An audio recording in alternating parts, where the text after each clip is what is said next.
Good morning and good afternoon, everyone. My name is Omaira Issa, and I am a national reporter with the Canadian Broadcasting Corporation. It is certainly my complete pleasure to be here with you today for this conversation with a very stellar panel. I would like to start by thanking the Atlantic Dialogues for this moment and for the Atlantic Dialogues.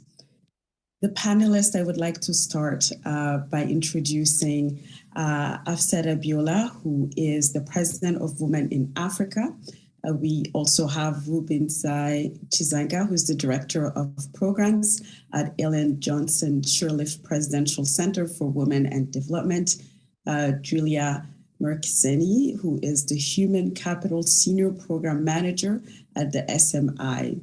We also have with us Mr. Mabeng Ngom, who is the Senior Advisor at UNFPA, Executive Director and Director of UNFPA Representation Office at the African Union and the Economic Commission of Africa.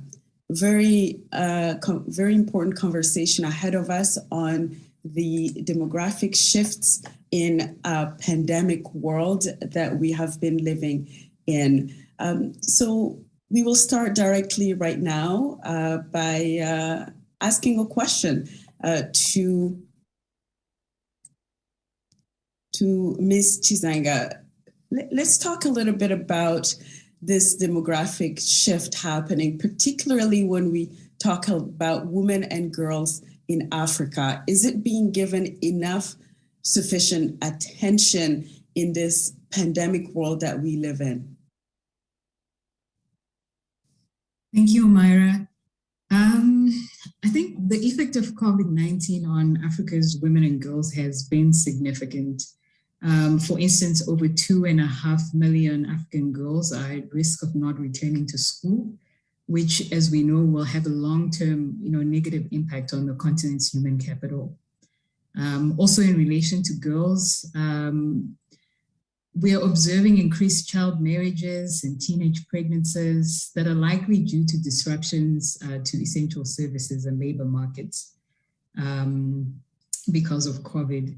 And for women in formal employment, the shift to working from home may have led to an increase in their unpaid labor, to put it bluntly. So many women, in addition to keeping up with their jobs, have taken on additional responsibilities to look after unwell family members, to homeschool children, and to care for the elderly. And in the informal sector, which has been particularly hit hard, we know that women make up almost 90% of the informal economy in sub-Saharan Africa. And the pandemic has prevented women from conducting this work, particularly jobs that required movement, such as cross-border training. So these are the effects, and dare I say, the lives that are sometimes hidden behind broad statistics and conceptual discussions about COVID-19 and the resultant demographic shifts. And to answer your question, I would say that we have to find ways to bring depth to our conversations as we bring attention to these issues. And we also need to increase the urgency with which we are responding to the emergent trends. And I want to, separately, classify them as emergent trends because we know that these are only worsening trends of problems that are already entrenched. So I will stop there for now, but certainly think that there's more work to be done to bring more attention to these issues. Mr. Ngom, as we talk about demographic changes and shifts in this COVID-19 world that we live in, clearly there's the question of the Sustainable Development Goals in Africa. Did COVID-19 create additional disruptions when we talk about those goals, and if so, how? Thank you very much, Chair. Let me say that before the pandemics, you were already experiencing some sign of challenges with regard to the achievement of the Sustainable Development Goal.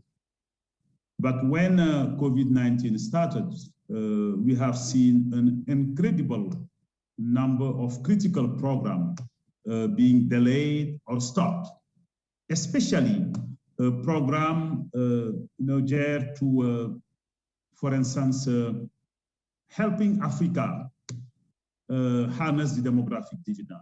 Investment in health, investment in education, investment in job creation, stopped or delayed. And on top of this, we know that, for instance, that migrants, because remittances represent a very, very important part of, resources, the financial flows coming to Africa. And in fact, if you look at it globally, the remittances are much more important than ODA, and they have been affected. And my president, President Macky Sall, said a week ago at the opening of the Dakar International Forum on Peace and Security that for the first time in history, Senegal have experienced a negative flow when it comes to remittances. Just to highlight, to give an example, how resources that have been instrumental for the development of the continent, the achievement of the SDGs, helping poor families in the most remote places have been terribly affected by COVID-19. And as I alluded, and that's really the one that really, I would say, the one I see as the most challenging challenge, if I can say, since 2017, head of state and government in Africa decided to put first investment in young people to harness the demographic dividend. So in one line, it's about $800 billion every year, and for the next 30 years, are really at stake if we miss the opportunity to harness the demographic dividend in Africa.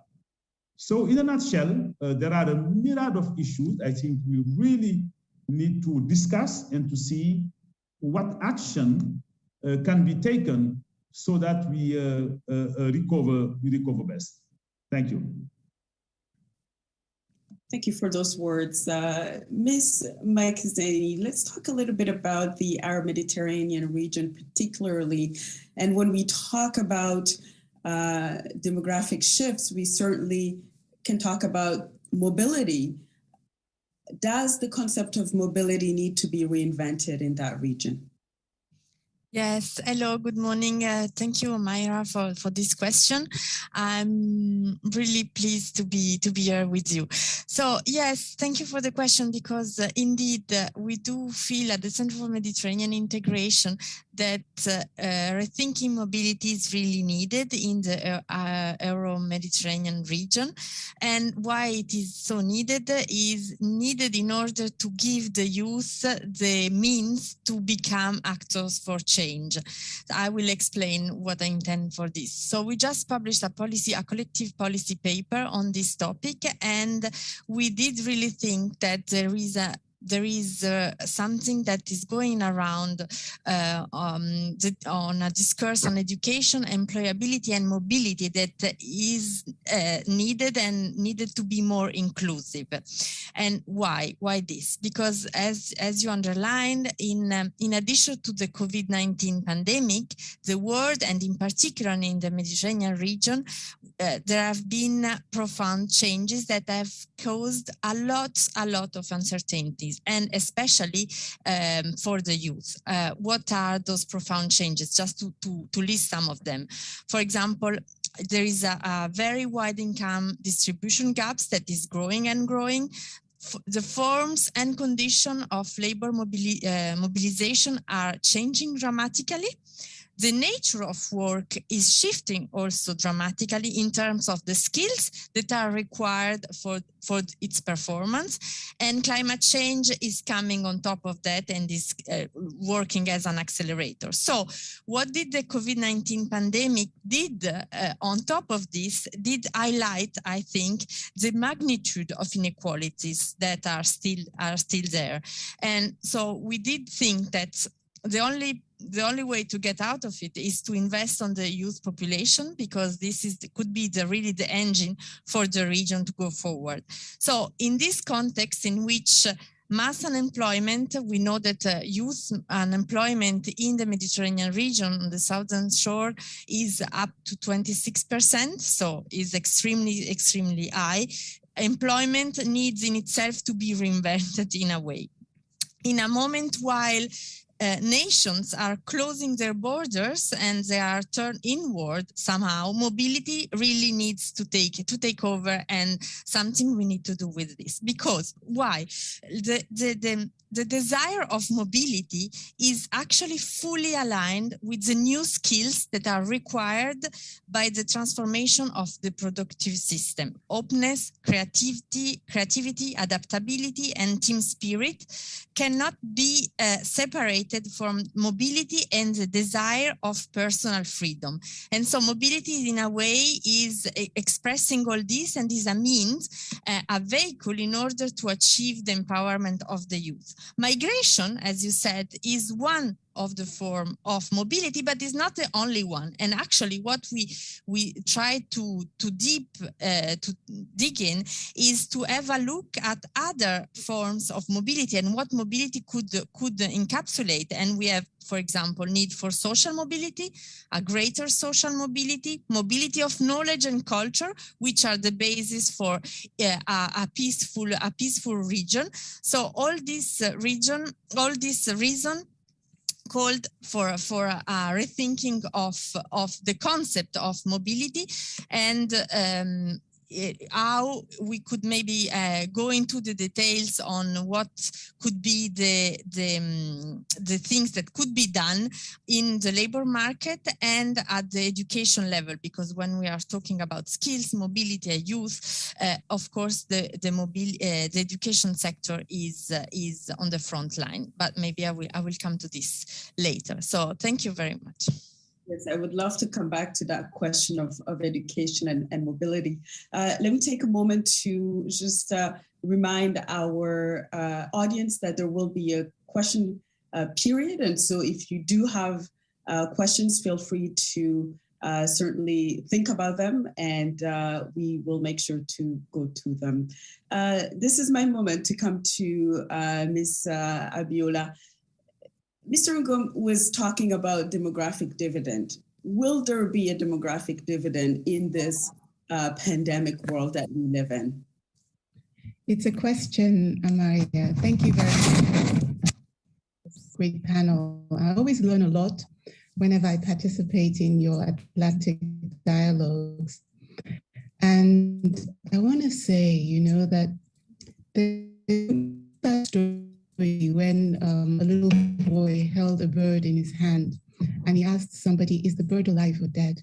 And the person said, it depends on you whether the bird is alive or dead. And it goes to the question that you asked about the demographic dividend. Will Africa have one? It depends on us. And it depends not just on us on the continent in Africa, but also on us as a global community, because Africa's reality in the world has never really just been dependent on the continent, which has been the big challenge. We've been powering the world, we've been feeding the world for centuries in a way that is can just be gently defined as unequal exchange.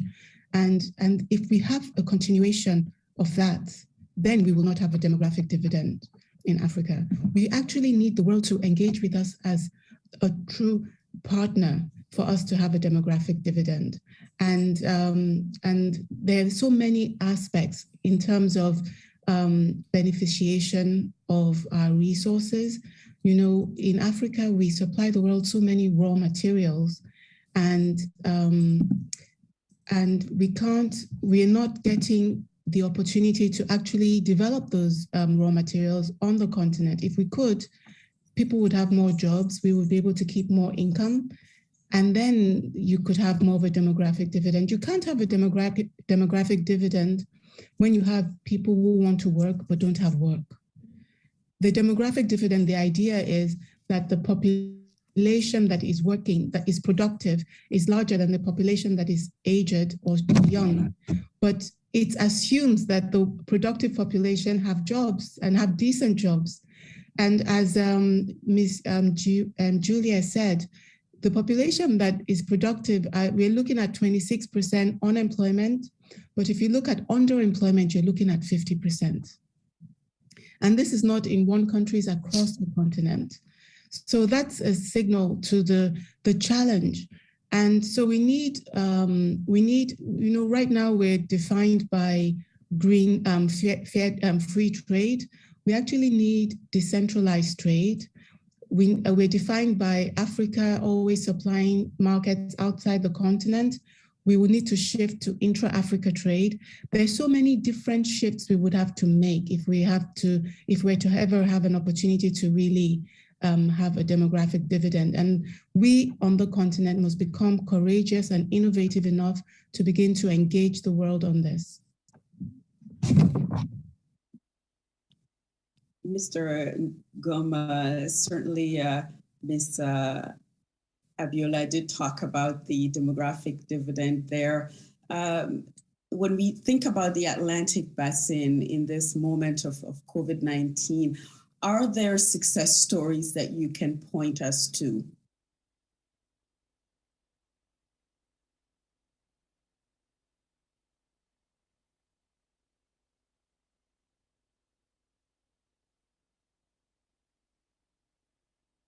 You might be on silence.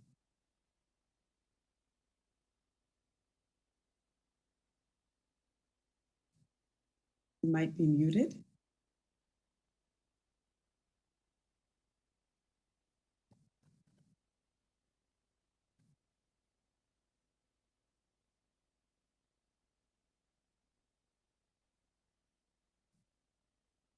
I'm not sure if Mr. Ngom did hear my question. Perhaps I will now, Mr. Ngom, did you hear my question by any chance? No, I think I lost you. Yes. As Ms. Abiola was talking to us about the demographic dividend, let's talk about the Atlantic Basin. Are there success stories that you can point us to in this moment as we talk about demographic shifts and the pandemic? Well, thank you very much. I think it's a very, very important topic. I would say that there are some emerging success stories, and I think all of them are around what one of our colleagues have just mentioned. I think it's about partnership. It's about partnership. Partnership is the one thing that can change everything, especially in Africa, but also around the world.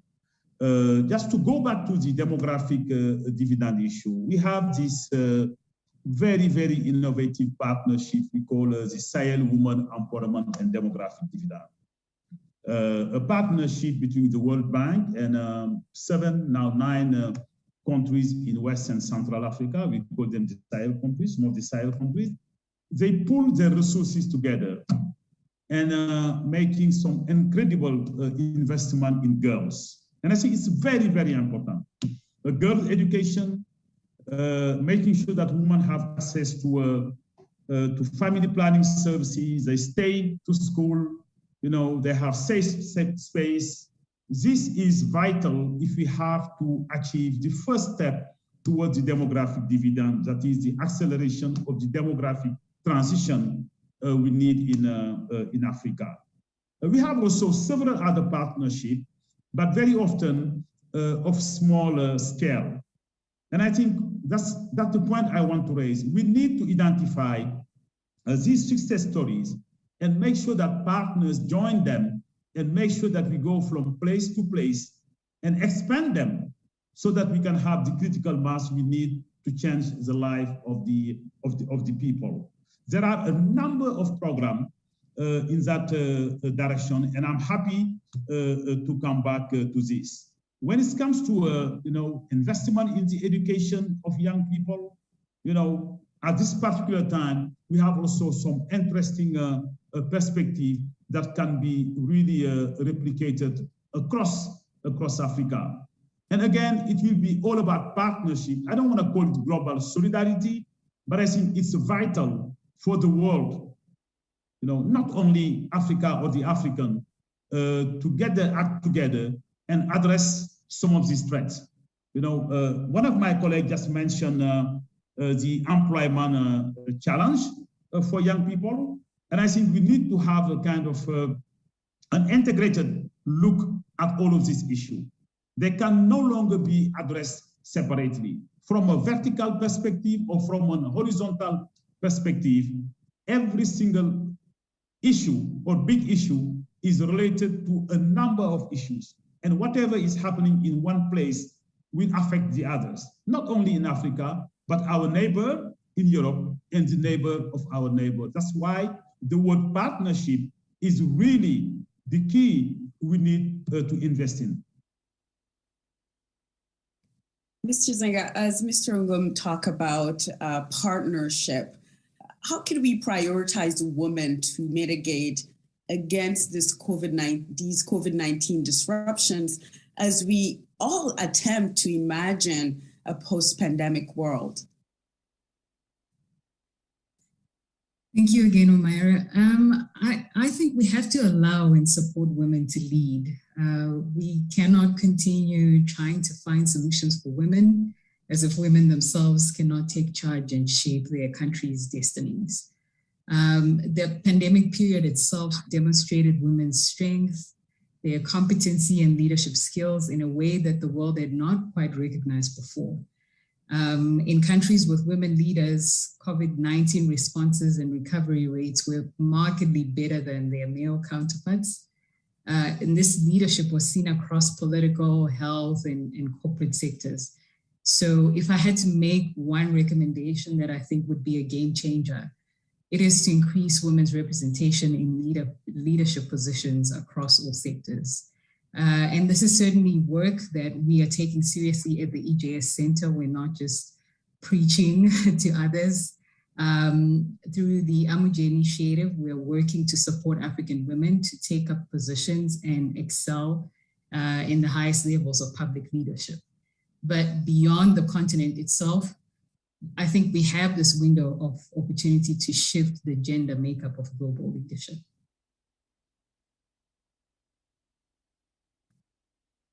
Ms. Markseni, as we talk about success stories, let's talk a little bit about what kind of assets youth need to succeed in the Atlantic Basin.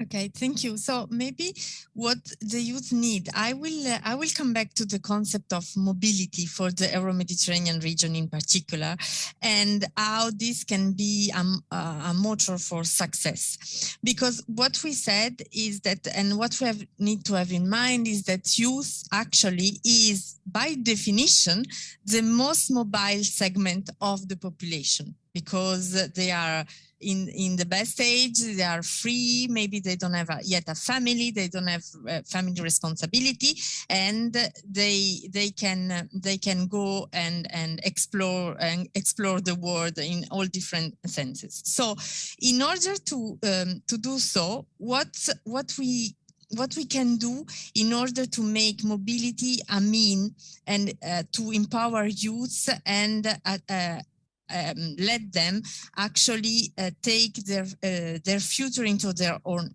hands. What we propose is something that when I first presented, it seemed like, wow, we are so far away right now, but it is not. Let me tell you why. What we propose is a Mediterranean Charter on visa-free movement that would allow the citizens of the Mediterranean countries, and of course the youth, to enter the Mediterranean country for a limited period and in partnership with the European countries. So this would allow to express, for the youth in particular, to exert the right to the freedom of movement. Because we don't have to forget that the freedom of movement is something that is in Article 3 of the Universal Declaration of the Human Rights.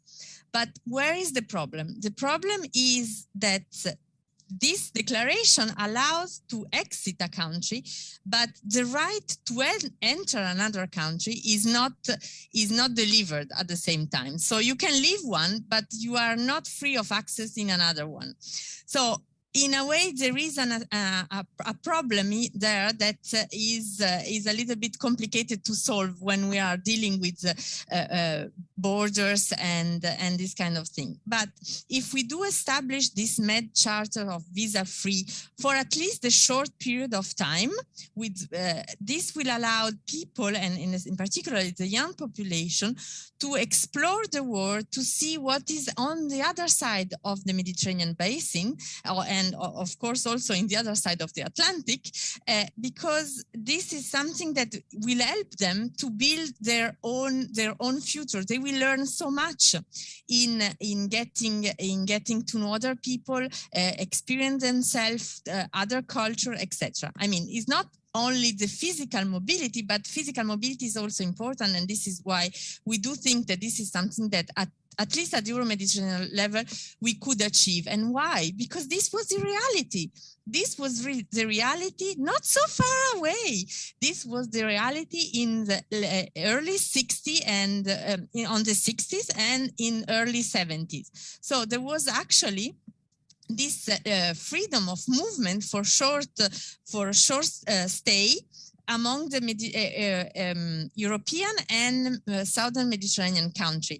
And so why we cannot start to do it again, that will also solve some problem of frustration and perception of exclusion that the youth from the Southern Mediterranean country perceive, because they are feeling, as the sociologists do better than me say, the relative deprivation, because they see that other youth can come to visit them, but they don't have this same freedom. And so let's work on the frustration. And COVID-19 highlighted, as I said before, the inequalities of the world. Let's try to take advantage of this in order to invest on another way of rethinking mobility and make it more inclusive for the benefit of everyone, because we will be in the hand of the youth generation, and we are already. So let's start it now. It's our present and our future. Thank you. Ms. Abiola, as we talk about the future of the Atlantic Basin, let's talk a little bit about how countries can mitigate or try to cope. How do we ensure that taxation is used for state capacity building, particularly to favor countries in the Atlantic Basin and in Africa? Well, I think that we've been all paying attention to the COVID response. And, I don't know how much money the US and the countries of Europe were able to deploy. I want to say that they were able to deploy hundreds of millions and even more, maybe billions of dollars. And I remember that Madam Ngozi, Dr. Ngozi Okonjo-Iweala, who is now the head of the WTO, at that time she said, she was the African Union, she was one of the African Union eminent persons for COVID, for Africa's response to COVID. And she said that the countries of Africa were deploying, I think she said, maybe even 1% of what the countries of the global north were deploying. And it's not because they didn't want to deploy more, it was because they didn't have more to deploy. And we're just fortunate, it remains a mystery to scientists as to why we've not been overrun with a huge crisis on the continent in terms of health outcomes because of the COVID crisis. And I think it goes to show the real need for investment in health, in education, in infrastructure on the continent. The continent has a lot of potential. We also have a lot of challenges. We have the poorest infrastructure of all the continents in the world. Nigerians, I'm from Nigeria, they could be the most dynamic entrepreneurs, but you do not entrepreneur your way out of bad infrastructure. You just need to have the infrastructure. And for that, you need money. You need large sums.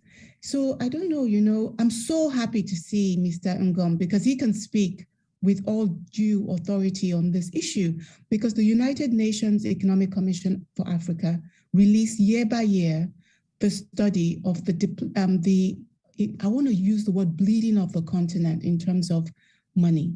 And when they calculated this, the amount they came to was $50 billion. Now, and when they looked at the $50 billion, how did we come by $50 billion? Around almost 70% of that was the multinationals on the continent, illicit financial flows, moving money out through what they call misinvoicing. So, there was this great hope when President Biden came into office, and then he insisted, because he knew that even the states of the global north need more funds to tackle the challenges with which the whole world is confronted. So he came out with this global minimum tax for the multinationals, and he proposed 21%, but in the negotiations with other countries of the world, they agreed on 15%. But the OECD, and I wonder what the ECA has said about this, the OECD has said that with 15%, the countries of the global south, which includes all the countries in Africa, will not really benefit from this minimum taxation. So where is the funding? Omaria, my question to you is, where is the funding going to come from for all the beautiful things that we can dream? We need money to do those things. We don't need good intentions. We don't need promises that are not kept and are presented in front of global audiences. We need money. And if this money is not going to come from this taxation to which Africa is due and Africa is being stolen from, I don't know where it's going to come from. And actually, I want you to know, so that it doesn't look like I just go around talking like a person, like a fool. The European Union is convening the Europe-Africa Business Forum and the Europe-Africa Summit. And today they had a working group on what they call the Pan-African opportunity. And in the last meeting last week, two people actually said, no, we don't need to really focus on taxation. So, this meeting this week, I didn't talk last week because sometimes when you're very emotional about an issue, you shouldn't talk, So I waited. A week later, I now came, and I hope I didn't scare them, but I let them know that you cannot convene this meeting without that issue being on the table. Because, we keep having all your promises. When they gather, G7, GDs, they will be making all these promises we don't see. Okay, but this taxation is not a promise. It's something that if we can put it in place, the countries of Africa will have the money they need. And so I told them, I said, look, for the future of Africa and Europe partnership, which we know there's the history, which I don't know if you've studied the history, but we don't have enough time to discuss that. But for the future, let us put the future on a new footing that is powerful and is mutually beneficial and hopeful for us and for you. And that it must include taxation. That must be something we must be clear on as Africans, and we must say it everywhere. Point definitely taken, a very passionate point there. Thank you for that. Ms. Merkiseni, let me go back to you with that question of enhancing mobility in the Atlantic region. How do we make sure that the youth are empowered so that they can be a motor of success? Yes, so thank you. Maybe I would like to take the opportunity of this question to say that, as you said, the mobility of knowledge and skills is really important in the Euro-Mediterranean region and even beyond. But yeah, I'm working more on the Euro-Mediterranean region. So what I mean by this is that the mobility can be an intrinsic component of the education process. And in this perspective, we kind of need to rethink a little bit the education in light on the light of the mobility, and to see what the mobility can bring. And on the mobility of knowledge and skills, I would like, for the sake of time, to concentrate maybe on the post-secondary education level, while on early childhood and also on secondary education itself is very important, and we do draft the very concrete recommendation. But on the post-secondary education, I think that mobility is something that can help really the higher education to become much more relevant and to the point, and to raise the quality. So this is the definition of internationalization in a way. And internationalization means to add an intercultural component in the curriculum and try to have something that is meaningful for the society and will be able to raise the quality of the education in itself. So what is very well known is the program of student exchange that goes all around the world and overseas, Erasmus, if we talk about Euro-Mediterranean area. But internationalization and mobility, as I said, mobility of knowledge can be much more than that, because the physical mobility of students sometimes is reserved, is not sometimes, is actually reserved to a very, very few percentage of the students, like 2% of the students. So only the most privileged have the chance to actually undertake this kind of program. But the mobility of knowledge is also, can be done also in-house.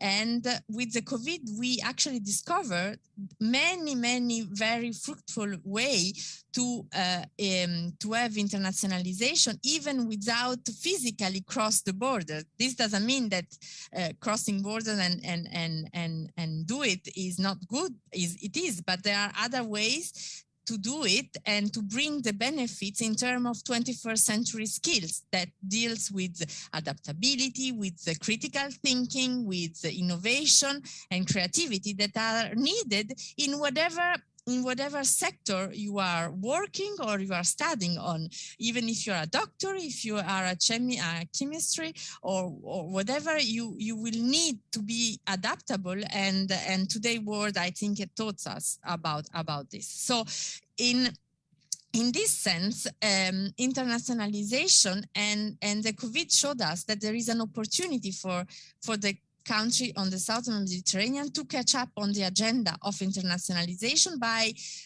actually widening the access to this kind of program to the majority of their students, if they wish so, because thanks to the technology, we can exchange, we can co-create programs and produce MOOC or other joint work with other universities, with other young people that could be in Europe and could be in another continent. So this is really an opportunity to use the COVID as a way to empower and to democratize the internationalization beyond the physical mobility for the sake of the quality of the education in itself. So I think that this is something that is really important, because the 21st century skills are really, really essential for today's world, and internationalization is, I think, the best vehicle to achieve this at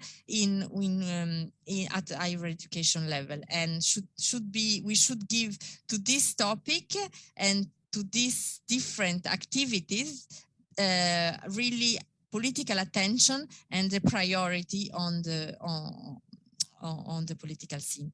Thank you.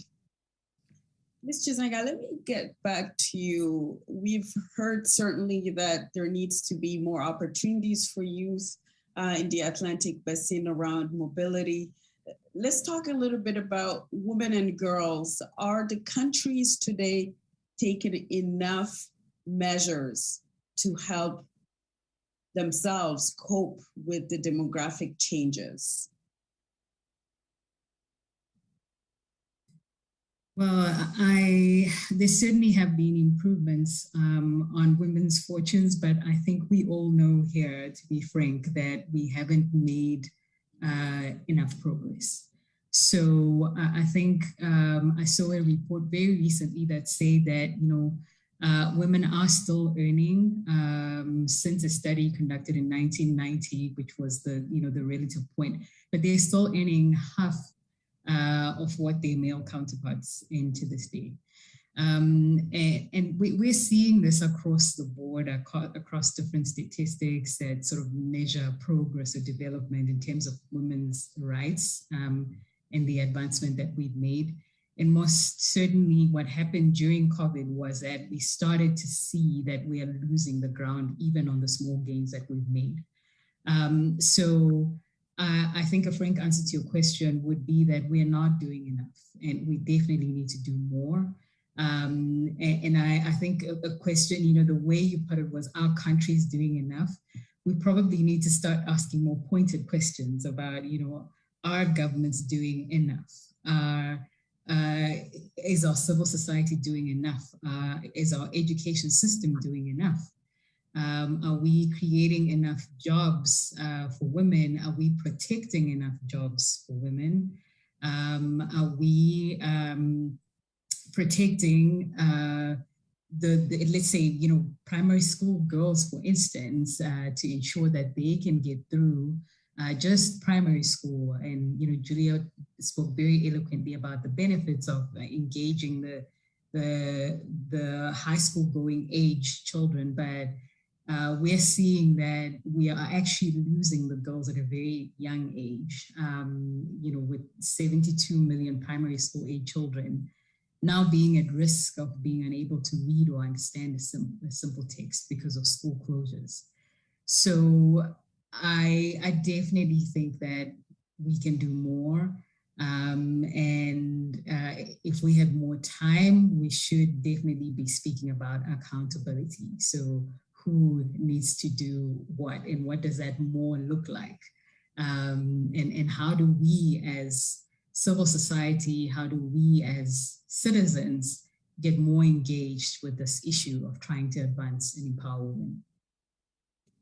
Accountability is a very important question. Let's talk a little bit about that. How do you see, how can there be more accountability to make sure that measures are put in place, policies are put in place to help this mitigation of the COVID-19 as it relates to demographic changes?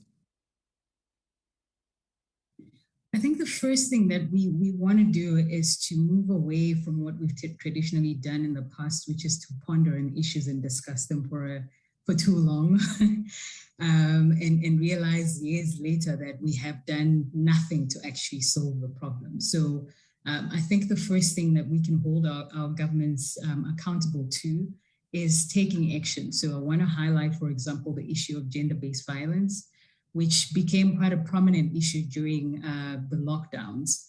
It had existed long before we knew that, but we started seeing more cases being reported across several countries during the lockdown. Now, this made headlines across many countries, and we are discussing it now because we are aware of the issue. But if I were to ask how many governments have taken active steps to correct the issue, I think we would really come short. We would fall short. There's still talks, there's papers being written, there's policies being debated. In the meantime, there is a woman who's losing her life today because she's been attacked, and the violence continues. So I think we kind of want to weigh the procedural processes of dealing with issues against the urgency. And I think that if we were holding our governments to be more urgent in taking action, more urgent in addressing issues, we certainly saw that it was, governments are capable of declaring states of emergency and allocating funds very quickly. COVID showed us that it's possible. So if we are able to do that, if we're able to mobilize very quickly when we are under the threat of a pandemic, could we turn to some of the issues that women are facing and experiencing and address them almost with the same manner as we approach the pandemic? Mobilize resources quickly, deploy them, make decisions that move us forward quickly. So I just want to use that as an example, but that's probably one way we should be holding our governments to account. Mr. Ungum, Ms. Chizanga was talking about accountability.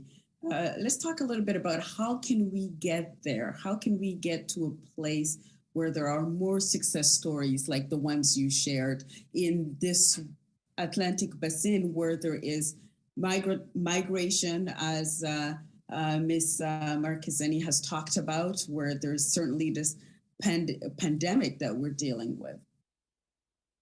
Well, thank you very much. I think I have heard a few interesting perspective.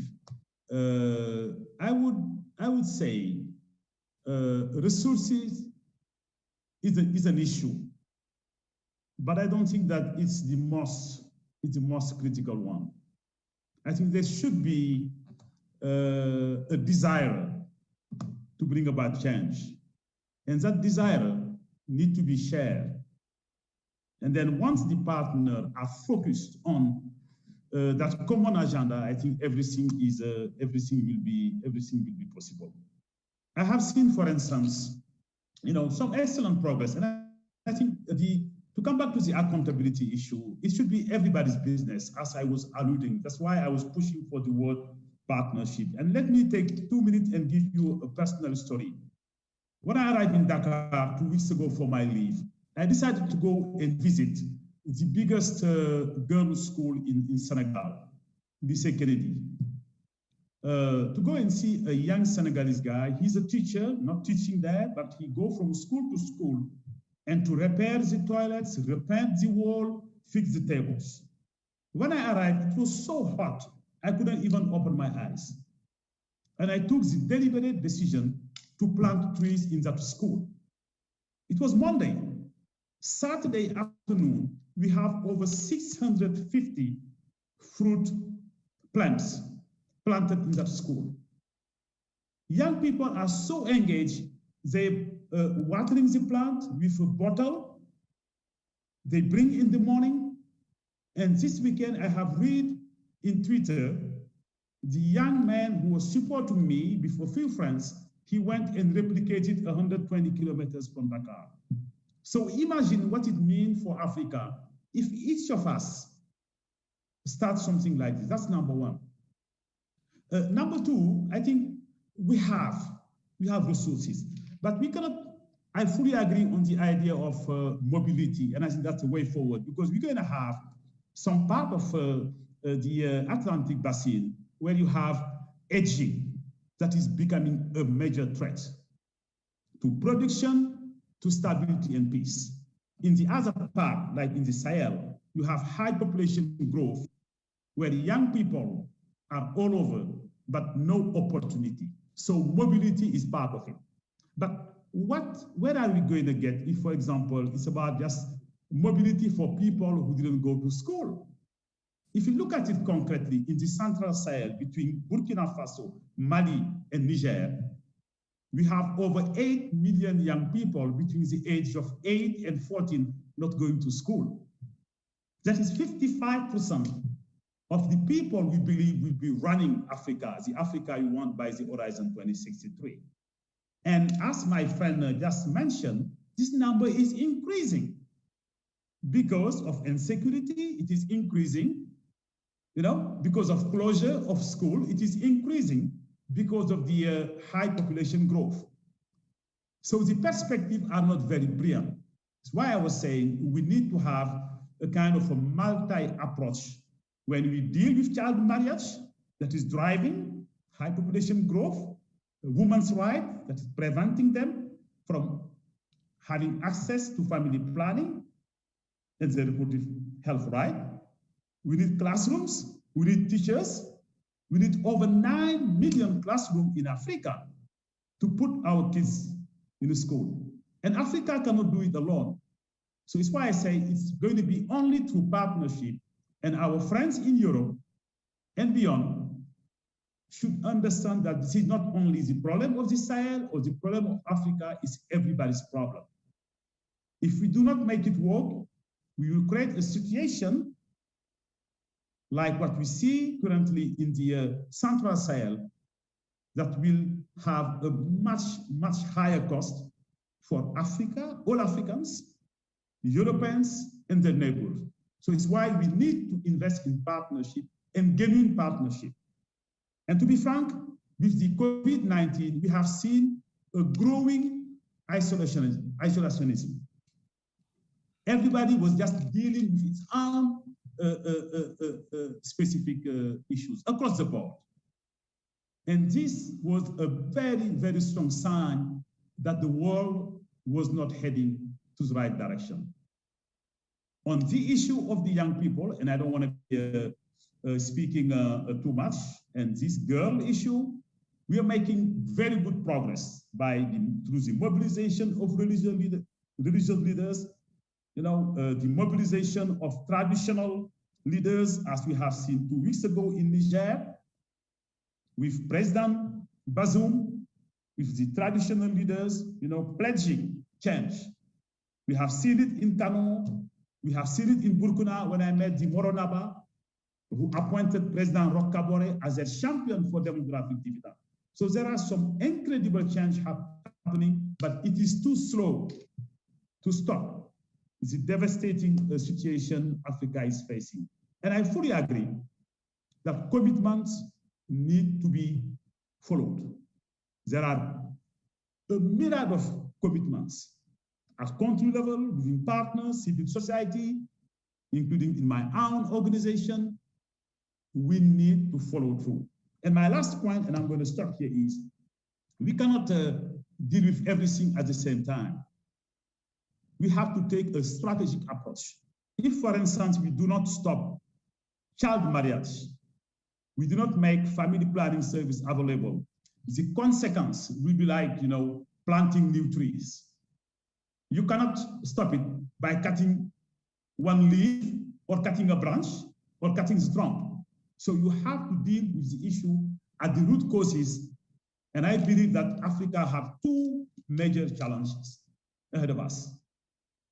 Change, for which we have very limited ability to shift it, but we're making progress. The other one is high population growth, we have fully control over.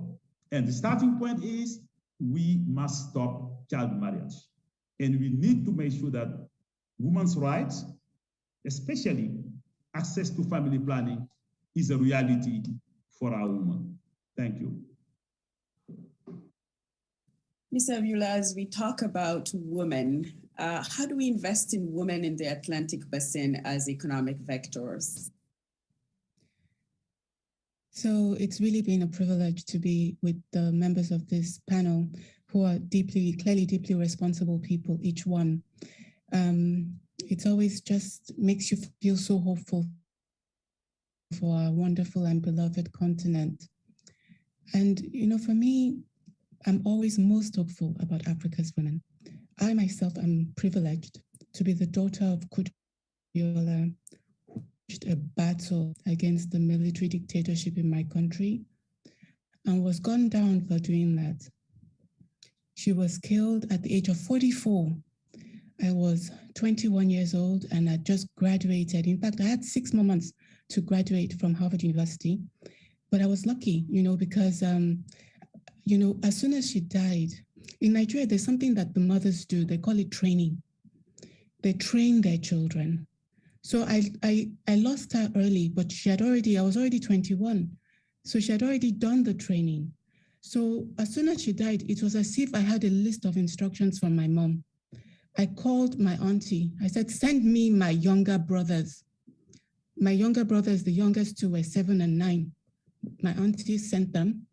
And my sister took a year off she was in second year at university. She took a year off so I could finish my 6 months and I could get a job to start taking care of everybody. So she took a year off to be taking care of the children. It was as if she had given us a template. And now I talked to my youngest brother that was 7, he's 35, he's a forensic accountant in the US, doing very well. And I'm just so proud because my mom would have been so proud. But when I look at northern Nigeria, where the violence is strongest, It's also the part of Nigeria where maternal mortality is highest. Omaria, there's a connection. You know, when those children don't have the benefit of a mother, of support and training, where do we start? And that is why when I became president of Women in Africa, you know, this was about 2.5, almost 3 years ago, we were doing programs where we would train one African entrepreneur, woman entrepreneur per country. And when I started with them, in my first meeting with a major company in France, I said to them, what are we doing with these small numbers? We do big numbers. I think they were looking at me, they thought they were looking at somebody crazy. I want you to know, Omaria, this December, the only reason we delayed the announcement of this new partnership that Women in Africa has signed is because of the Omicron variant. And we wanted to show respect for the crisis coming out of Southern Africa. But in January, we're going to announce 30,000 women we're training between now and 3 years from now. 30,000 that Women in Africa has secured a partnership to do. That's just one. The second one, and that's in 10 African countries. I say that because, you know, as Nigerians, sometimes sometimes maybe Nigerians don't communicate the fact that we know we're part of a larger collective. South Africa, Senegal, Nigeria, Congo, Democratic Republic of Congo, Madagascar, Egypt, Morocco. These are part of the 10. Then there's another project we're launching in Gabon. Another project we're launching in 4 Central African countries, the Francophone speaking ones, all for thousands. We're talking to one of the biggest companies in the world for us to do training for young girls in high schools on coding. If we are not gangsters, who will be gangsters for Africa? It's a question, Omaria. If we do not believe in this continent and we don't put everything forward and demand that these our friends meet us where the continent needs to be met, who will make that demand? But I have to tell you one thing. After my first request at that time, 2.5 years ago, I became really, you know, because I kept on asking and they would keep on giving me small nonsense numbers, which was a deep source of embarrassment. It was one young French boy that is on our team, a white French boy that kept on taking my demand to company after company, making calls, cold calls that brought about this success. What's my point? I think that we as Africans definitely, you know, we have responsibility, but we should not doubt that the world is actually in a place where many are ready to meet with us and work with us. People like Julia are there, and there are more. And we should reach out to them because we've always been open and generous with people. People are ready to be open and generous with us. And we should just always clarify the needs of the continent. We should be clear. You know, when we look at democracy, the nature of the democracy that we have on the continent now is not conducive. You know, it's too expensive, these elections. People like Mr. Ngom, whatever his competence, may not be able to run for president. Look at, he has gone in a few days, he has planted 650 trees. Should he not be the kind of person we put forward in Senegal? You know, but these are the challenges that we need to look at, the kinds of systems that we're putting, that it should be the most conducive, that can bring us the best people that the world can then partner with. That's an internal responsibility. And we should look at our own structure. We shouldn't be like looking at what Americans are doing. If Americans want to spend $1 billion on an election, it's not advisable, but for them, it's still possible.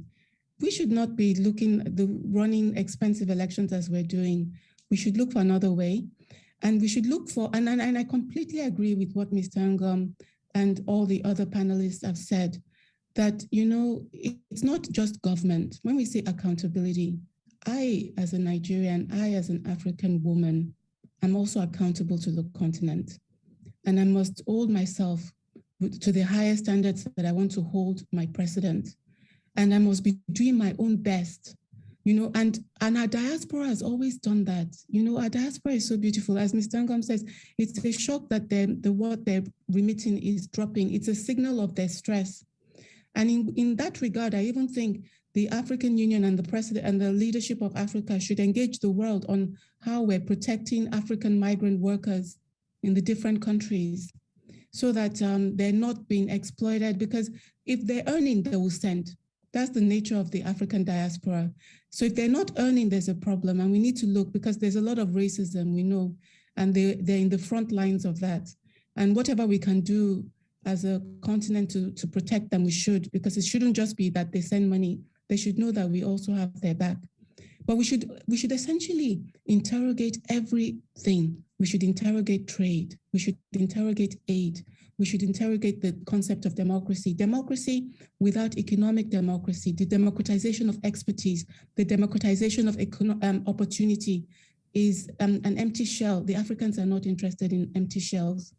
We need real value, and our people need that. So we should be quite innovative, bold, and really engage on these things in a very disciplined, rigorous way, and continually. I think the lesson of my story are 2 points. One, and with this I will close, we should be ready to sacrifice. I lost actually both my parents to this struggle for democracy in Nigeria, and yet I feel deeply honored and blessed by their sacrifice for my country and my people. And I feel that we all must be ready to sacrifice for the future of Africa, so that by the turn of the century, we will be 50% of the world's population. By our actions, we prepare Africa for that time. We are really irrelevant, but what we can prepare is what is relevant. If we can prepare in such a way, working with people like Julia for this mobility that is built on the back of digitalization and all these opportunities, those people will grow with pride and dignity. They will have prosperity within Africa. They will welcome the world to Africa. The world will welcome them also to their different parts of the world. So this is the opportunity that we have. And that's one thing we must sacrifice to bring that about. Then the second thing that we must do is that we must, it's resilience. If I had stopped asking for big numbers, there would not even be what the breakthrough that I've told you we're going to announce in January. We must be resilient and keep asking. And it may not be us that get the yes, but the more we ask, the more our allies go and think again and see what is possible, so that the yes becomes closer to reality. That's what I want, sacrifice and resilience. And then we can see a breakthrough for the African women. African women lead the world in opening businesses. They also lead the world in businesses that fail because they don't have enough capital. If we keep asking, we will bring more capital to them. Right now, I think the G7 has committed 300 million euro through the Africa Development Bank, which is actually been deployed from January. This is a blessing and it's a gift, but it's only the beginning. So we have to use that money wisely so that we can go back and go for 3 billion, because the gap that has been noted for women in Africa, the entrepreneurs, is 42 billion. So I think we should all gird our loins and prepare to go and be bullish for the continent, bullish for the continent's women, because we know that if we give them even a little bit, they will make, they'll make magic, they'll do so much, but they must have that little bit to start. Thank you for that. I would like to remind audience members that you certainly have the opportunity and possibility to ask questions to the audience, to the panelists, of course. So don't be shy. Feel free to drop your questions in the chat. To these incredible panelists, I have one final question for you. If there was one thing that you would recommend as the Atlantic Basin is trying to mitigate these demographic shifts in a pandemic world, what would you say?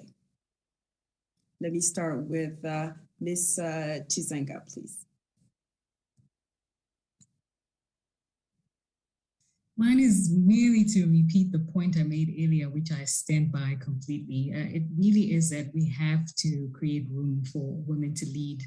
However we put it, whether it's creating a seat at the table or demanding one or refusing to leave the table, it's just a matter of ensuring that women are participating in decision-making processes that relate to their national priorities, national budgets, and essentially how their communities are governed. If you ask me again 10 times, wake me up in the middle of the night and say, what's the one thing? I will still say that it's women's leadership and crucially so, women's leadership in public governance. Women's leadership, point taken. Ms. Marquiseni, let me ask you the same question. Yes, thank you. No, I think that we should really focus on youth of the Mediterranean, of course, but not only. I mean, it's the future is on their end, and I really believe that mobility in its broader sense is the best gift that we can give to them, and we really need to work in a way that mobility is understood in its broader sense, with all the different aspects and things that are correlated, and not to focus just on a small part of mobility, which is illegal migration, for example.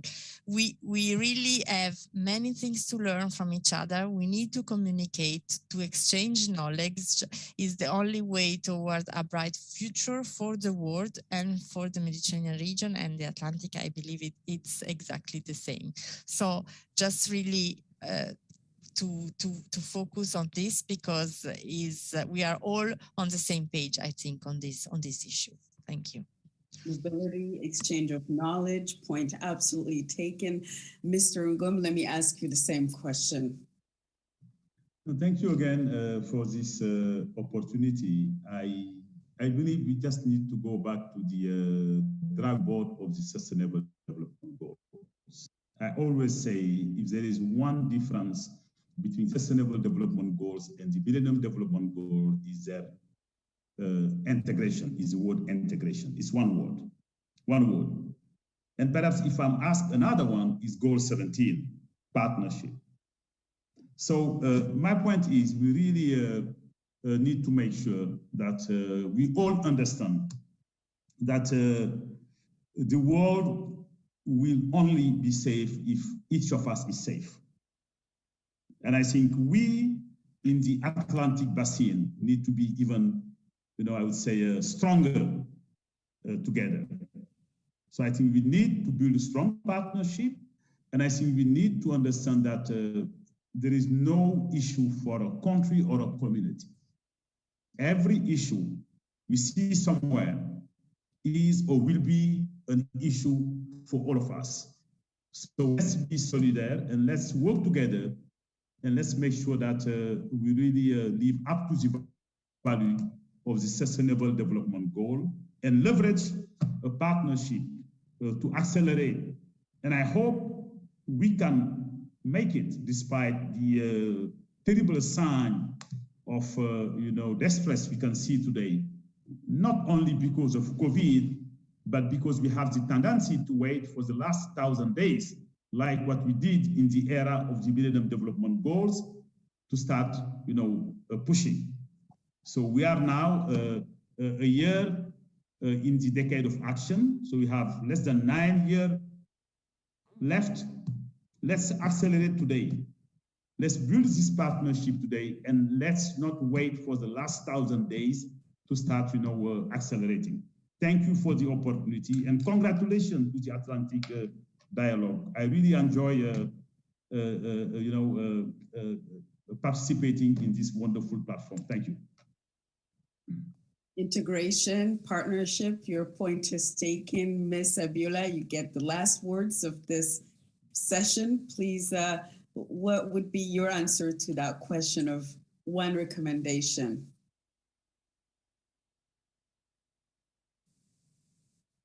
Well, we should really have a new understanding of our place in the world.